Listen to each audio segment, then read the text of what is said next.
Serupa tapi tak sama. Dengan apa? Kasus yang pernah terjadi di 2014 ya. Oh betul, yang menyeret mantan Menteri Agama Surya Dhamma Ali pada saat itu kan. Tapi ini terjadi lagi, apakah sama motifnya atau modusnya sama? Itu dia, kalau kali ini kan dugaan kasus korupsi mencuat akibat pembagian kuota haji tahun 2024. Ini juga sempat dibahas di Pansus DPR. Artinya sebenarnya sudah ada hasil di Pansus nih yang bisa kemudian digodok oleh KPK dalam penyelidikannya saat ini. Makanya kan ada rencana dari KPK sendiri untuk memanggil Menteri Agama saat itu ya, Yakut Khalil Qomas. Katanya sih kayak ya melihat nanti dibutuhkan atau tidak gitu. Nah, apakah kemudian harus dipanggil atau tidak? Itu dia. Kita coba bahas nih pagi hari ini ya. Sudah hadir bersama dengan kami di studio ada Pak M. Jasin, Wakil Ketua KPK periode 2007-2011. Betul ya Pak ya?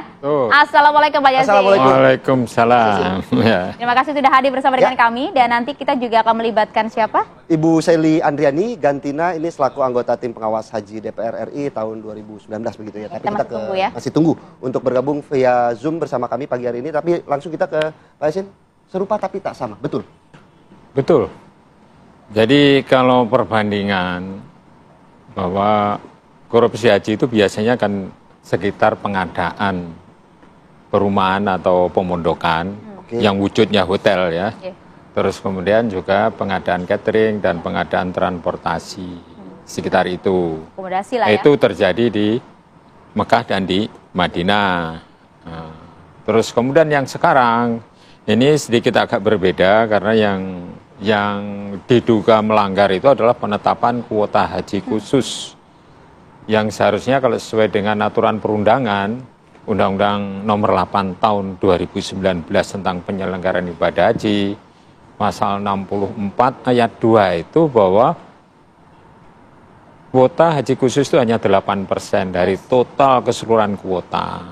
Terus kemudian dan ayat 4-nya di pasal yang sama 64 itu bahwa itu berdasarkan urut-urutan penetapan itu. Urut-urutan itu bukan kok yang daftar sekarang kemudian diberangkatkan sekarang yang penting bisa bayar mahal itu nggak bisa yang seperti itu. Dan kemudian ada aturan memang penetapan kuota haji itu adalah oleh Menteri Agama. Itu di ayat 1. Aturannya tuh ya. Aturannya pasal 64 juga ayat 1. Tapi di dalam Undang-Undang Penyelenggaraan Ibadah Haji itu bahwa telah pernah kita itu mendapatkan tambahan kuota itu tahun 2019 itu sebanyak 10.000. Nah itu pembagiannya tetap berdasarkan aturan yang ada, yaitu 8% haji khusus dan 92% itu adalah haji reguler. Tapi kan yang berbeda saat ini kan dari 8% yang ada itu tiba-tiba diputuskan secara sepihak gitu ya informasinya naik jadi 11%. Ya. Jadi jumlah yang berangkat seharusnya kalau ditambah 10.000 ya. Karena penetapan 50% itu tanggal 23 Juni tahun 2023 oleh Menteri Agama. 50-50 itu seharusnya tidak seperti itu. Ya 50 haji khusus, 50 haji reguler. Dari 20.000 tambahan kuota haji yang seharusnya apabila itu konsisten misalnya dikasih 10.000 aja ya, yang itu sudah melanggar juga, itu 17.680. Nah, sedangkan yang berangkat yang realnya itu adalah 29.661. Jadi yang tadi 11% tadi ya udah betul tadi yang seperti itu. Itu dia, Pak. Dari situ kalau saya membandingkan bahwa kasus korupsi ibadah haji dibandingkan dengan tahun 2014 ya, 14 dengan yang sekarang pintu masuknya bagi KPK itu mudah yang sekarang. Mudah yang sekarang justru. Mudah yang sekarang. Gitu ya ada seseorang ya kan yang melanggar aturan, melanggar hukum, kan sudah melanggar itu. Terus kemudian menguntungkan diri pribadi, orang lain dan atau korporasi. Tapi begini Pak, kalau Anda tadi sampaikan ini sudah mudah pintu masuknya, harusnya sudah bisa terlacak, sudah cepat diusut oleh KPK. Tapi yang dimaksud Anda dalam hal ini adalah pimpinan kementerian pada saat itu yang juga masuk dalam aturan, kok belum dipanggil hingga saat ini Pak Jasin? Ya kalau saat itu kan memang ramenya kan di penghujung kepemimpinan periode 5. Nah seharusnya pimpinan periode 5 itu ya juga harus menangani itu karena itu namanya melibatkan hajat hidup para jemaat hidup orang banyak yang itu sangat sangat penting sekali, sangat krusial itu apa dilanggar. Banyak orang yang dikecewakan, begitu loh. Betul. Saat yang kemudian yang terpilih, sesaat setelah terpilih itu harus konsen terhadap ibadah haji ini. Jangan yang lain-lain dulu. Pansus sudah dibentuk, sudah menyimpulkan sesuatu, dan sudah diterangkan kepada publik itu pelanggarannya, dan luar biasa itu terang benderangnya. Nah, tinggal KPK itu, ya itu menindaklanjuti itu paling gampang. Katanya, Lip. Tinggal begitu ya, tinggal menunggu. Iya, jangan lama-lama itu kehilangan momentum. Dan berarti kan kasus ini kan pengambil kebijakan adalah salah satu yang dipermasalahkan. Artinya kan level menteri yang bisa mengambil kebijakan seperti ini. Ya, level menteri, tapi tetap berdasarkan aturan perundangan, Undang-Undang 8 tahun 2019 tentang penyelenggaraan ibadah haji. 8% itu sudah diacu pada waktu mendapatkan tambahan di tahun 2019. Artinya apa? Jurisprudensinya ada. Kenapa kok nggak dicontoh, kok mengambil sikap lain? Dan sepihak informasi tadi yang sepihak sebenarnya ya, bagaimana nanti hasil penyelidikan dari KPK. Dan sudah tersambung juga bersama dengan kami saat ini ada Bu Sely Andriani Gantina, anggota tim pengawas haji DPR RI tahun 2019. Selamat pagi Bu Sely. Selamat pagi Bu Sely. Selamat pagi Mbak Maria dan Mbak Philip. Ya, Bu Sely, selaku anggota tim pengawas haji DPR RI tahun 2019, sebenarnya Anda sudah mengendus nggak sih permasalahan kasus dari korupsi kuota haji di tahun 2024?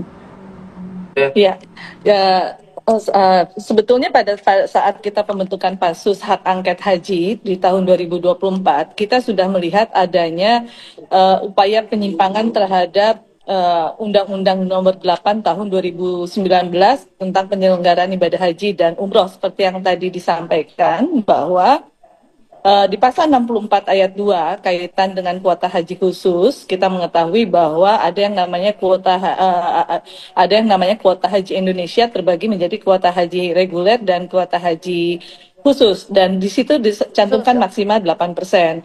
Nah, di luar itu pula kita melihat adanya ketidaksesuaian kaitan dengan jumlah kuota tambahan yang seharusnya ditetapkan mengikuti pola yang ada di Undang-Undang Nomor 8, tetapi ternyata Kementerian Agama kemudian dia membagi kuota tersebut sesuai dengan perhitungan mereka menjadi 50%, 50%, sementara undang-undangnya tidak berbicara seperti itu. Yang berikutnya lagi kita melihat adanya dugaan penyimpangan terkait dengan penggunaan nilai manfaat, di mana pada tanggal 10 Januari 2024 Dirjen Kementerian Agama, dalam hal ini Dirjen PHU, sudah meminta untuk pencairan nilai manfaat, sementara KMA-nya sendiri itu belum dibuat dan baru dikeluarkan per tanggal 15 Januari 2024. Tentu kan ada sesuatu yang janggal bagaimana BPKH bisa mengeluarkan keuangan tersebut sementara penentuan proses kuota hajinya masih belum selesai karena KMA-nya baru akan dikeluarkan per tanggal 15 Januari. Di luar itu juga kita melihat adanya penyimpangan-penyimpangan seperti adanya kuota batu, kuota yang memang tidak jelas siapa penggunanya, kemudian siapa yang akan diberangkatkan sebanyak 5.678 jamaah. Nah, ini tentu menjadi suatu titik celah di mana akhirnya kita juga menemukan adanya lebih dari 3.000 lebih jamaah pada saat pemerintah tahun 2024, dalam hal ini Kementerian Agama, dia memberikan kuota kepada pendamping, kemudian pendamping jamaah, dalam hal ini mahram, kemudian kuota penggabungan, kuota untuk pendamping lansia yang ternyata tidak sesuai dengan mahramnya. Tentu ini menjadi kegelisahan kami, karena pada saat itu kita menemukan ada 3.000 lebih kuota yang ternyata dia tidak sesuai dengan tahun pemberangkatan, dan tentu ini akan menjadi one prestasi karena yang tidak seharusnya berangkat ada asas ketidakadilan untuk para jamaah yang sudah waiting listnya sekitar 20-49 tahun, kemudian Kementerian Agama dengan seenaknya saja dia menggunakan kuota tadi untuk terutama untuk kuota haji khusus yang memang tidak sesuai dengan masa tunggunya. Ya, tadi Anda sampaikan bahkan jelas gamblang begitu Anda sampaikan bahwa mantan Menteri Agama menggunakan dengan sewenang-wenangnya begitu ya, kuota haji tidak sesuai dengan tupoksinya. Apakah kemudian hasil ini sudah jelas terangkum dalam hasil Pansus tahun 2019 yang saat ini bisa digarap oleh KPK? Ya, di dalam rekomendasi Pansus Haji kita menyampaikan ada 6 rekomendasi yang tentu yang menjadi catatan kami ya. Pertama, kaitan dengan masalah kelembagaan, kemudian kebijakan, kemudian masalah distribusi kuota haji, kemudian masalah siskohat dan siskopatuh yang juga menjadi catatan kita, terus ditambah juga mengenai mengenai proses pendaftaran yang tidak sesuai, kemudian penggunaan nilai manfaat yang tadi sempat saya sampaikan, kemudian mengenai jamaah cadangan lunas tunda yang ternyata yang seharusnya dia berangkat ternyata dipergunakan oleh Kementerian Agama sebagai dipergunakan untuk para jamaah yang tadi menjadi pendamping mahram, kemudian pendamping lansia yang ternyata juga dia tidak sesuai dengan mahromnya. Kemudian kaitan dengan lemahnya fungsi pengawasan yang dilakukan oleh Inspektorat Kementerian Agama, dan tentu itu menjadi ada 5 rekomendasi yang dikeluarkan, dan di rekomendasi yang keempat itu sendiri jelas berbunyi bahwa panitia angket mendorong penguatan peran lembaga pengawasan internal pemerintah seperti halnya Inspektorat, BPK, BPKP maupun yang lain-lain, dan manakala terjadi kerja pansus membutuhkan tindak lanjut dapat melibatkan pengawas eksternal seperti halnya BPK maupun aparat penegak hukum, artinya kepolisian, kejaksaan, dan KPK. Itu sudah menjadi catatan kita. Oke, baik Bu Seli, saya nanti akan kembali ke Bu Seli, saya ke Pak Yasin terlebih dahulu. Pak Yasin, apakah pihak swasta juga salah satu menjadi pintu masuk dari KPK untuk kemudian menggali kasus korupsi haji 2024, apalagi kemarin juga ada informasi Khalid Basalamah sudah dipanggil terkait travel agent penyedia layanan jasa ibadah haji. Untuk diminta informasinya. Iya. Jadi penyelenggara haji khusus itu juga menjadi binaan Kementerian Agama. Oke. Jadi selalu diberikan pengarahan dan pengawasan dan dijelaskan tentang aturannya. Ya, apabila dia itu malah misalnya terlibat di dalam praktek untuk penyimpangan yang dilakukan oleh seseorang yang diduga melakukan pelanggaran hukum di Kementerian Agama, ya itu juga bisa saja pihak-pihak yang terlibat melaksanakan penyimpangan itu. Karena harusnya tahu bahwa aturan perundangan itu hanya 8%. Dari 20.000 tambahan kuota haji itu kan banyak sekali. Itu hanya hak mereka itu hanya 8%. Kurang lebihnya ya 10.000 kurang. Oke, kalau kemudian memang binaan Kementerian Agama, artinya wajar dong ya kalau kemudian banyak publik mempertanyakan mengapa ya hanya travel tertentu saja yang kemudian mendapatkan kuota lebih itu. Nah, itu yang menjadi fokus harus di situ. Itu harus diusut oleh KPK. Kenapa mendapatkan kuota lebih? Kemudian apa dia karena mau membayar dengan harga yang spektakuler, misalnya yang umumnya 250, dia berani bayar 300. Ya, karena berangkat itu juga para pendaftarnya dan tidak melalui urut-urutan yang seharusnya berangkat terlebih dahulu. Antrian dari haji khusus itu 2 sampai 7 tahun. Iya, betul. Terus antrian haji reguler ini lebih dahsyat lagi. Yang tadi disebutkan Bu Sili itu kan 20 sampai 30 tahun. Ya 49 tahun. Ya. Gimana nggak geram ya lihat berita ini, mereka yang sudah antri puluhan tahun gitu. Tidak adil kalau saya mantan KPK juga mantan Irjen Kementerian Agama yang dulu juga melakukan pengawasan. Di zaman kami dulu 2012 sampai 2017 tidak berani yang melakukan penyimpangan ibadah haji. Kita pantau, kita awasi, sampai ke Siskohat pun kita datangi dan kita sidak. Itu dia, ini kan persoalan kan ibadah ini Irjen haji. Irjen yang dulu tidak melakukan itu. Jadi orang yang mau ngutang-ngutang elektronik itu takut dengan kami.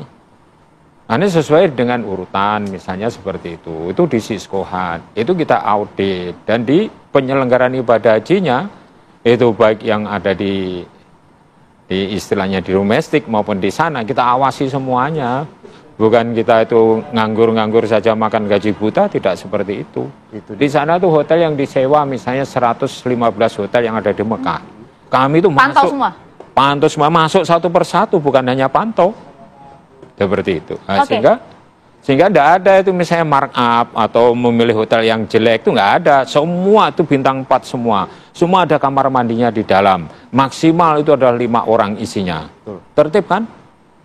Nah, begitu kami keluar tahun 2017 kan balik lagi dengan budaya lama.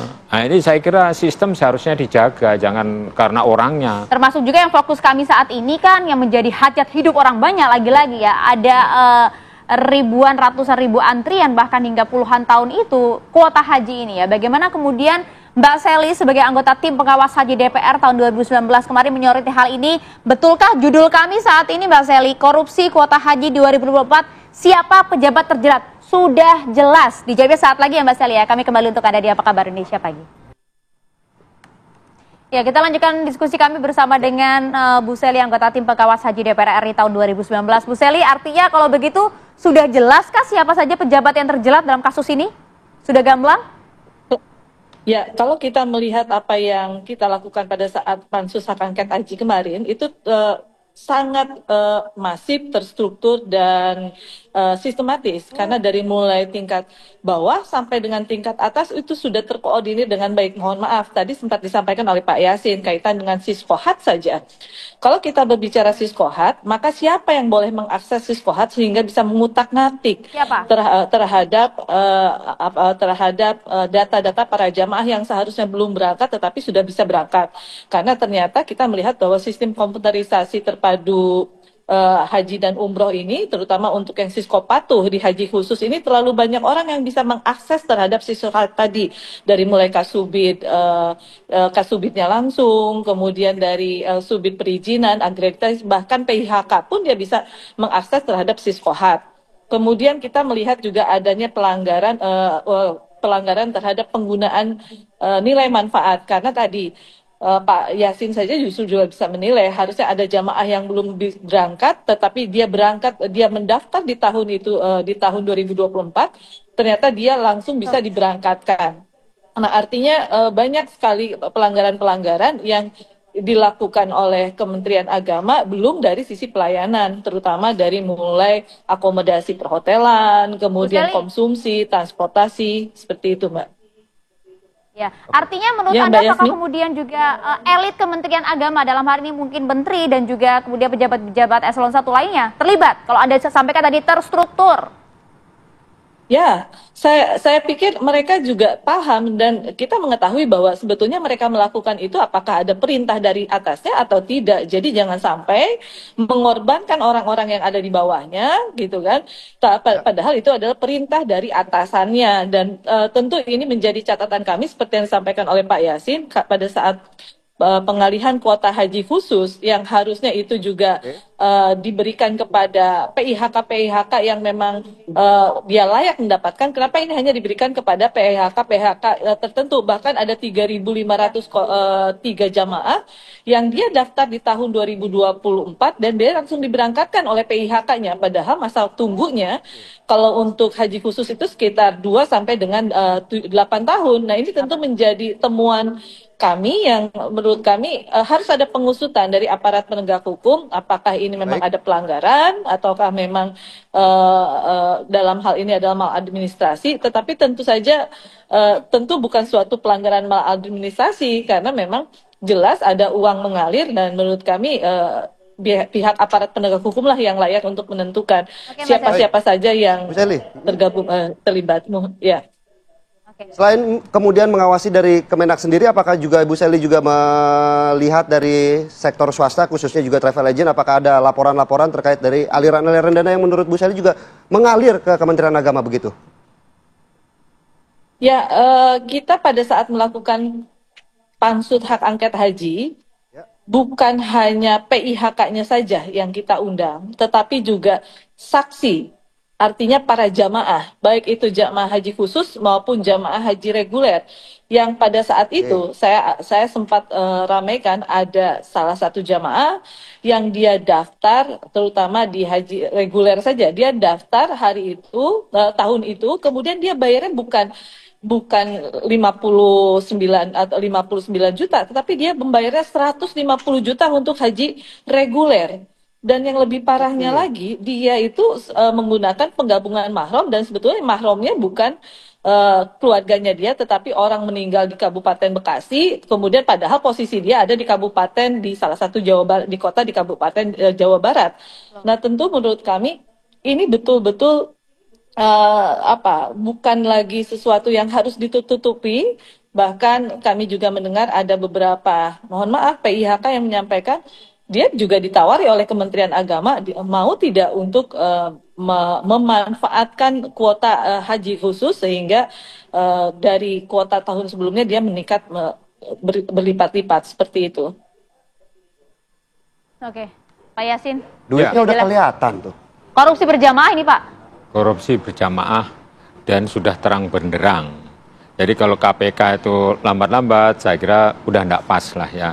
Kan tinggal follow the money kalau kata ya, follow the money itu kan ya PPATK. Ya, PPATK. Nah, KPK sebenarnya sudah bisa menghitung tuh kerugian negara secara sederhana. Nanti juga dilakukan audit investigatif oleh BPK atas kerugian pelaksanaan penambahan kuota ini, kerugian negaranya ya.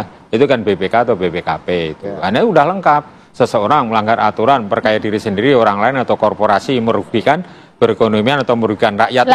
Itu semuanya sudah ada di dalam pasal 3 Undang-Undang 31 tahun 99. Apalagi yang dicari gitu loh. Nah, Bu Sili saya kira juga harus bersedia dan harus ikhlas kalau dimintai keterangan oleh KPK. Penjelasannya ini bagus, ini saya kira. Nah, ini pelanggarannya yang satu. Apa yang dilanggar? Yaitu Peraturan Menteri Nomor 130 15 Januari tahun 2024. Sampai saya hafal, ini kan juga dari itu menetapkan bahwa kuota haji khusus 10.000, kuota haji reguler 10.000, artinya 50-50. Ya. Setelah itu realisasinya, justru yang seharusnya itu kuota haji khusus itu hanya dari 17.680 menjadi 27.680, tapi faktanya 29.661. Lebih besar lagi? Lebih besar lagi. Ini yang harus dikorek dulu. Segera aja tetapkan sebagai tersangka orang yang dalam kriteria pasal 3 tadi. Nah itu dia Pak, kalau tadi Bu Seli sudah sampaikan, ini nggak mungkin satu orang terstruktur bahkan bawah hingga atas. Kalau menurut Anda paham, Anda pernah menjadi elit KPK, Anda pernah menjadi elit Kemenak juga. Siapa pejabat terjerat? Ya sebenarnya membuat kebijakan. Tuh pertama yang melakukan pelanggaran. Kalau Perdana Menteri harus artinya itu harus sesuai dengan Undang-Undang Nomor 8 Tahun 2019 tentang penyelenggaraan ibadah haji. Yang di situ di pasal 64-nya itu adalah ayat 2 itu hanya 8% kalau haji khusus. Dan itu pernah diterapkan pada waktu penyelenggaraan haji tahun 2019. Kenapa itu tidak ditiru saja? Aman kan? Yeah. Nah dia menginisiat yang lain tapi justru melanggar aturan, memperkaya diri sendiri orang lain, itu yang buktikan KPK itu nanti. Ya. Jadi kalau sudah begitu digede-gedein tuh kuota haji khususnya, itu ada indikasi mens rea atau evil intention dari para pejabatnya. Ya pelaksananya, dirjen dan ke bawahnya itu yang juga punya kuasa atas penyelenggaraan ibadah haji, itu pun juga terkena atas pelaksananya. Kan siapa yang melakukan? Kuota ini kan nggak main-main, nggak mungkin kan orang-orang level bawah di Kemenak yang bermain di sana. Nah ya, mestinya kan dirjennya mengingatkan Pak Menteri ini jangan seperti itu. Di tahun 2019 itu 8% haji khusus, 92% haji reguler. Itu aja Pak, dapatnya 20 itu. Sehingga fair gitu. Wewenang ini dipegang hanya oleh Menteri? Iya, tapi kan tetap harus merujuk kepada undang-undang kan. Kalau peraturan menteri kan tidak bisa mengalahkan undang-undang. Itu sudah pelanggaran luar biasa dan tidak ada yang mengingatkan. Yang harusnya mengingatkan ya jajaran struktural di bawahnya. Eselon 1, Eselon 2 atau Eselon 3 di Dirjen Penyelenggaraan Ibadah Haji dan Umroh, Dirjen PHU. Kalau Pak Yasin sendiri melihat sejauh ini KPK masih mencoba untuk menunggu untuk memanggil menteri saat itu Menteri Agama, apa yang ditunggu kalau dari kacamata Pak Yasin? Ya pemanggilan itu kan ya secara kengkaran, jangan nunda-nunda. Menteri Agamanya harus segera dipanggil. Datang atau tidak datang dipanggil atau diundang dulu untuk memberikan kesaksian. Kemudian pansus DPR itu mengenai pansus kuota haji itu juga harus diundang. Kalau tidak boleh dikatakan dipanggil ya. Diundang untuk memberikan penjelasan tentang hasil akhir. Yang sekarang ketuanya kan jadi menteri Pak Nusron Wahid. Ya kan enak kan diundang itu. Sehingga jangan ragu-ragu melangkahnya lambat-lambat, padahal ini kan kasusnya udah lama gitu loh. Tuh, saya kira itu untuk berpihak kepada masyarakat, khususnya calon, ya tuh, calon apa itu namanya, calon ibadah haji dia tuh, ya itu harus diperpihaki. Jumlahnya banyak sekali, lebih dari 5 juta itu. Dan antriannya adalah 20 tahun sampai 49 tahun. Ya, antriannya itu yang kemudian menjadi... Ya, kalau misalnya, ya, yang dolim sekali. Misalnya kan tidak mungkin orang pasangan baru punya anak kecil udah didaftarkan ibadah haji kan tidak mungkin. Biar dia dapat menunggu antrian itu sesuai dengan lama tunggu antriannya itu. Saya kira itu harus tegas, harus cepat KPK itu, dan biar masyarakat merasa diperpihaki, gitu. Saya kira gitu. Baik. Ya. Saya mau ke Bu Sely. Bu Sely, bagaimana kemudian Pansus Haji DPR tahun 2019 ini akan mendorong kasus ini supaya cepat selesai, begitu Bu Sely? Siap juga dipanggil Bu Sely. Ya. Ya. Saya selaku anggota DPR RI pada saat memang dibutuhkan untuk memberikan keterangan, termasuk seluruh anggota Pansus dan Ketua Pansus pasti beritikat baik untuk bisa mempercepat proses ini, karena seperti yang tadi saya sampaikan di dalam 5 poin rekomendasi kami sudah menyampaikan bahwa Pansus Hak Angket mendorong untuk adanya penguatan peran lembaga pengawasan internal, dalam hal ini tadi inspektorat yang menurut kami lalai untuk bisa melakukan pengawasan. Kemudian kita juga membutuhkan adanya pelibatan pengawasan eksternal seperti halnya aparat penegak hukum dari mulai BPK, kemudian kepolisian, kejaksaan dan KPK, dan tentu dalam rangka memberikan asas keadilan kepada para jamaah yang notabene ada 5,4 juta jamaah seluruh Indonesia, maka negara harus betul-betul serius untuk bisa menangani permasalahan ini. Pak Yasin. Ya. Jadi saya kira setuju dengan Bu Sely itu, sehingga kasus ini segera ada ujungnya, gitu loh. Dan jangan sampai menjadi presiden yang dulu aja naikin kuota kemudian dibagi-bagi seenaknya sendiri aman. Nah, kemudian ke menteri yang berikutnya akan meniru seperti itu kan tidak bagus. Walaupun kita harapannya janganlah, tidak seperti itu. Ini harus segera diselesaikan. Khususnya ini kan sudah masuk di ranah penegak hukum, yakni KPK. Ini citra KPK juga dipertaruhkan loh. Citra KPK dipertaruhkan. Masyarakat juga menunggu kasus ini apakah bisa cepat selesai, bisa cepat ditindaki oleh KPK, begitu? Kalau skop areanya dari kasus ini adalah nasional. Iya, hajat hidup orang banyak. Melibatkan hajat hidup orang banyak, jutaan orang. Yang ketiga kerugian negaranya kalau menurut saya ya, hitung-hitungan secara kasar aja tuh lebih dari 1 triliun dan bahkan hampir sama dengan IKTP itu. Yang artinya sudah jelas ada potensi suap gratifikasi di dalamnya. Iya, tinggal pinter-pinternya KPK bekerja sama dengan PPATK ini dari kemana nih alur uangnya ini. Ya? Kalau memang tidak keluar ya disidak, kalau sudah naik ke tingkat penyidikan kan punya upaya paksa itu, penggeledahan. Jangan-jangan ada bunkernya atau ada uang yang ditaruh di tembok seperti yang dulu kan pernah juga. Bandar begitu ya kalau kata kasus itu dia, sampai ada bunker sih, ini berarti udah luar biasa nih nilainya. Penyimpanannya luar biasa ya. Ya, duitnya banyak kalau 2 triliun lebih misalnya ya. Ini kan masyarakat bisa mengira-ira seperti itu. Jadi kalau 250 juta dikalikan 200 dikalikan 10.000 saja. Ya, ini sudah luar biasa itu. Kita harus siapin sempoa ya pagi hari ini ya.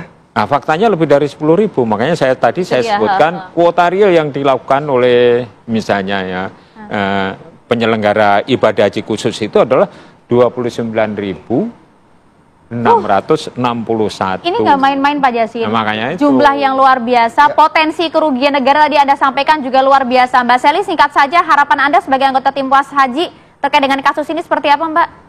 Singkat saja. Ya, kami berharap bahwa kasus ini bisa diselesaikan dengan tuntas oleh aparat penegak hukum, dan yang berikutnya kita berharap bahwa BPH, Badan Penyelenggara Haji dan Umroh untuk di tahun berikutnya tidak melakukan kesalahan-kesalahan atau warisan kesalahan yang dilakukan oleh Kementerian Agama di periode ini. Dan tentu ini menjadi catatan kami juga bahwa perubahan terhadap Undang-Undang Nomor 8 Tahun 2019 kait dengan kelembagaan di mana regulator dan operator ini harus terpisah tentu menjadi sesuatu yang harus segera diselesaikan oleh DPR RI, termasuk juga perubahan terhadap pengelolaan keuangan haji, Undang-Undang Pengelolaan Keuangan Haji. Mungkin itu yang bisa saya sampaikan. Ya, karena ini momentum besar ya, Mbak Sely dan Bu Sely dan juga Pak Yasin, tidak hanya kemudian untuk menguak siapa saja yang terlibat dalam kasus dugaan korupsi ini, tapi juga perbaikan terkait dengan penyelenggaraan haji itu sendiri. Ya. Terima kasih banyak Pak Yasin. Terima kasih atas waktu bersama kami. Bu Seli juga telah memberikan pencerahannya terkait kasus korupsi haji 2024. Terima kasih Bu Seli. Assalamualaikum. Assalamualaikum.